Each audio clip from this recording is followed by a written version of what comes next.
Hi there. The biggest House of the Dragon casting news since early spring just came out a few days ago. That Danish actress Amanda Collin, who played Mother on HBO Max's Raised by Wolves, she has been cast as Jeyne Arryn, the ruler of the Vale, in this prequel time period.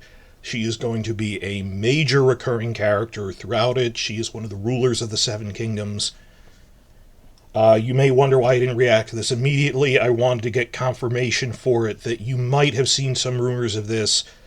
I have access to the same leak information that Redanian Intelligence does, the Witcher fan site who reported on that, and the online fan spy community as a whole. We're all in communication with each other behind the scenes on private social media. And I asked for confirmation, and they showed me the leaked materials that list Amanda Collin as Jeyne Arryn. So if you think this is them jumping on clickbait or something, by my high standards, this is 100% confirmed. That I've seen the behind the scenes materials. Amanda Collin is Jeyne Arryn. So just put any doubt out of your minds. This is a lock. As for their choice, this isn't any of the actresses who was on our radar, though I'm going to leave up my old casting videos because I did say in them this might be one of the other women from Jeyne Arryn's storyline, so they might turn up in different roles, so I'll leave that up because I had reason to believe they joined the cast in some capacity. As for the choice of Amanda Collin herself, people are making fun of this, that, I have the same problem. I'm used to seeing her as Mother, this androgynous robot from this Ridley Scott HBO Max thing with a buzz cut who has this very flat effect that the whole thing is she acts inhumanly. But now, after this news came out, I have seen photos of Amanda Collin with her hair long. I have to see clips of her in other performances where she's not playing this creepy robot. But that's fine. And it's also interesting, I'm putting it up on the screen here, seeing the side-by-side videos of her with hair and Sean Brooke, the actress who played Rhaenyra's mother. They do really look like they're related. That it wasn't really specified in the books, but basically, Jeyne is Rhaenyra's maternal cousin, her half-first cousin, because it was her mother's half-brother. But that Rhaenyra is part Arryn, that through that line of the family, they have a very similar jawline. They just, wow, you really casted, I didn't think, what? She doesn't really look like what I expect, but in retrospect, this really looks like Sean Brooke, the only other prequel-era Arryn we've seen on this. So, actors act, that's the other thing, that people doubted Matt Smith in this one. I went, no, he's got that mercurial thing going. He's got the narrow features of the Targaryens. Obviously, these are the Arryns. They would look different because of that. But still, okay, I can see this working. So I'm looking forward to seeing her in full costume, though, and just seeing the full effect, to see that transformation. Again, if you can... She believably played that creepy robot. There's points I almost forgot it was an actress doing it and not like a CGI effect. He was really good at it, so we'll see how she plays that. This is a major role, probably the biggest casting news that we figured out, obviously not an announcement, it leaked, but since we found out about Alice Rivers back in spring, and then some of the Dragon Seeds that we've narrowed down, but we don't know what they're doing there. But Jeyne Arryn's a pretty big one politically. She's the ruler of one of the Seven Kingdoms. To give the quote here, this is from the book where she's meeting Jace. She explains, "Thrice have mine own kin sought to replace me. My cousin Sir Arnold is wont to say that women are too soft to rule. I have him in one of my sky cells now, if you'd like to ask him. Rhaenyra remains our rightful queen, and mine own blood besides, and Arryn on her mother's side. In this world of men, we women must band together." That she's the ruler of the Vale in her own right. That she inherited it from her father when she was just 3 years old, when her father and all her brothers were killed fighting the Hill Tribes. I hated it that Game of Thrones ignored that women do inherit sometimes even under male preference primogeniture, they're not excluded, that a lord's daughter inherits before his own younger brother. And it was weird that I honestly couldn't tell, do they simply not care, or did they forget, or is there even a conscious choice going on here that Game of Thrones would actively gender swap minor background vassals who had speaking lines nonetheless? Would gender swap them into men, like Lord Kerwin is really a woman in the book? Why did you do that? And I don't think they, even they wouldn't have just forgotten that. I think, did they consciously say it would take too long to explain? And the example I keep using is, it's like on a lawyer show, thinking back to the scale of like the 60s and 70s, like at a certain point, you don't need to explain how a woman is a lawyer if you present it as commonplace. Instead, they wanted to show how exceptional, like, Arya was, or something, or maybe not, but what was the rationale behind that? And that's something I confront.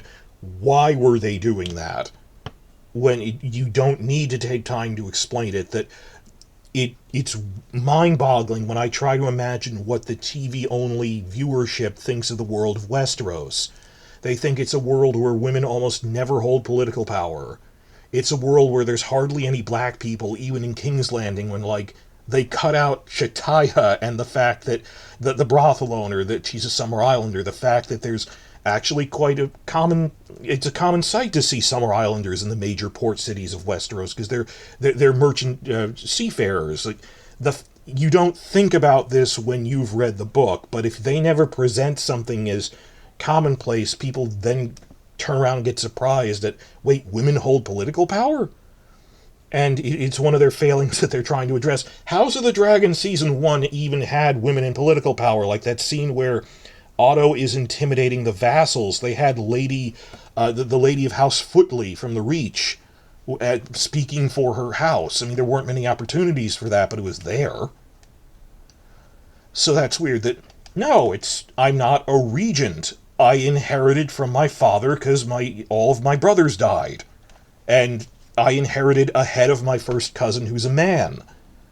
That's what normal succession law is like. And yes, by every law of the land, Rhaenys should have been the heir to the Iron Throne. Under the normal law system they have, that she is the only child of the elder brother. That Aemon was the older brother. Balon was the second son, the father of Viserys and Daemon. He should never have been named the heir while his older brother had a living daughter. Everyone just said, screw it, we don't want to be ruled by a woman. Having a female vassal is one thing. A female on the Iron Throne, apparently that made them kind of squeamish. But that isn't how their succession law works.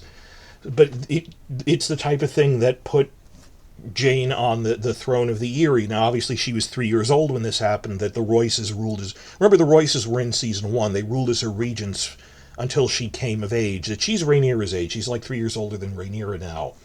So around the time of Rhaenyra's wedding to Laenor is when she came of age. More or less, because Rhaenyra was like 16, so okay, she was like 18-ish by that point. She would have been actively ruling the Vale when Daemon said at the wedding... Remember, they mentioned her twice in Season 1. At the end, when Jace is going to go to the Eyrie.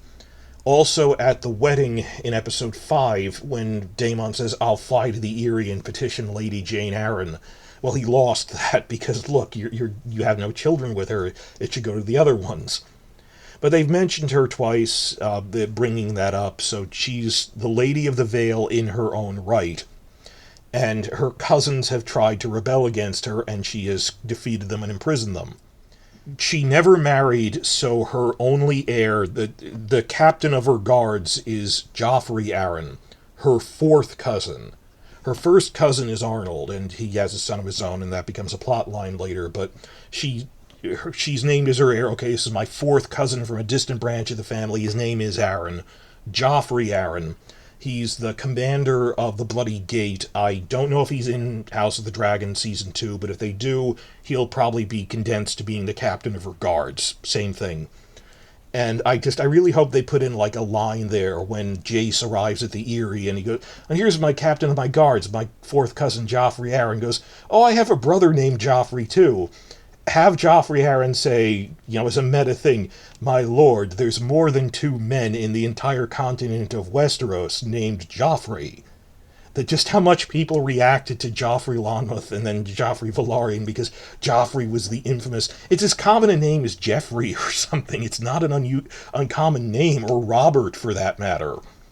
In terms of names for people in the entire continent of Westeros, they're relatively common names. Oh, I mentioned that she didn't marry. Why is Jeyne Arryn unmarried, even at her age, that she's a little older than Rhaenyra by like 2 or 3 years? That's another unreliable narrator moment thing from the books, like where they have, well, who did Rhaenyra sleep with right before her wedding? Who started the fire at Harrenhal? We're not really sure. It's one of those unreliable narrator moments. That according to one historian, she never married because she had a voracious sexual appetite for men, didn't want to be tied down to any one in particular, and that historian says that she told Jace, "I'll ally with you if you can seduce me physically." And that's the one version. And the other, more scandalous other historians say, well, no, it's not that at all. It's that she preferred the company of women.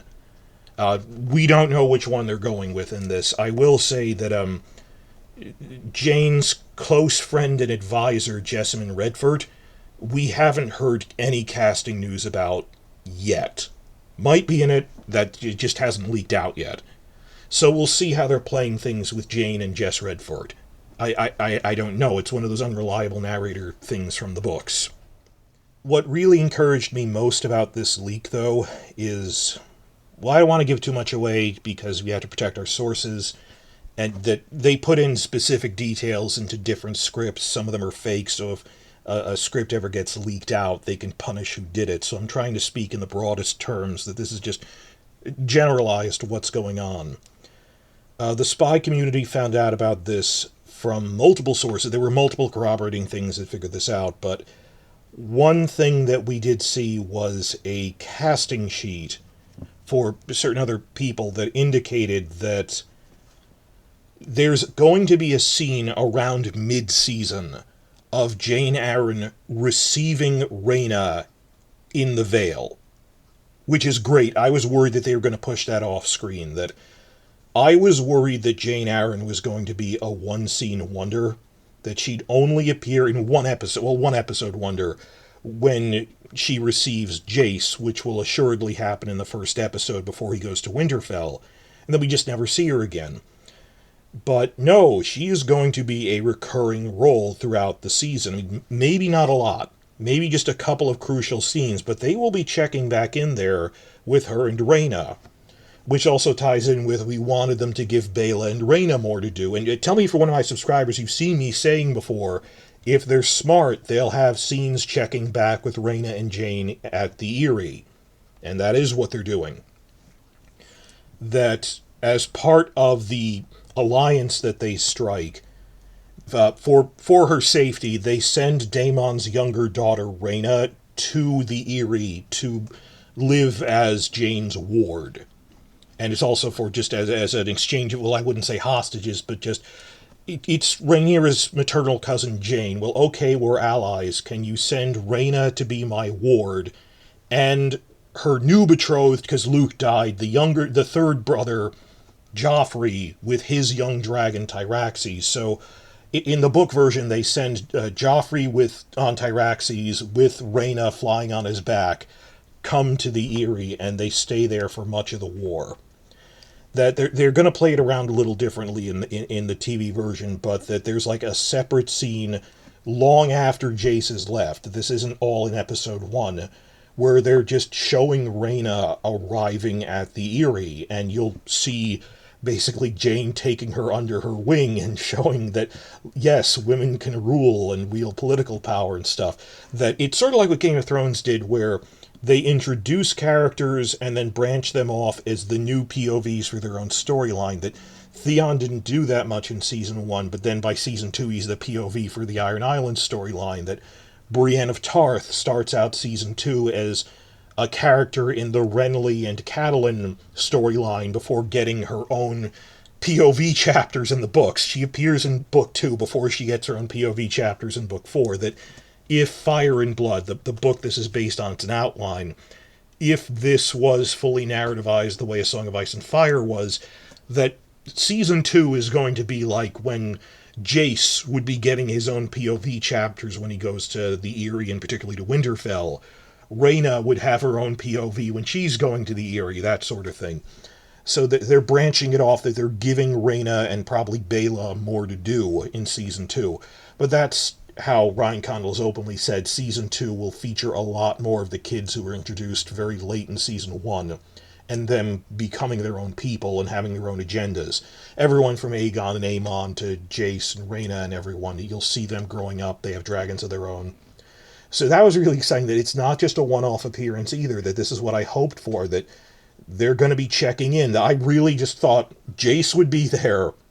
You could plausibly make season 2 without needing to see Rhaena again. I mean, if they were really cutting corners, I wouldn't want them to.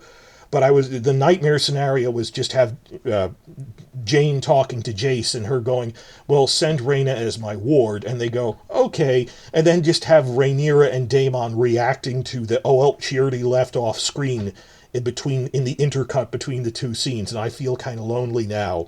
As opposed to, no, tell Rhaena's story, she's the one this is happening to.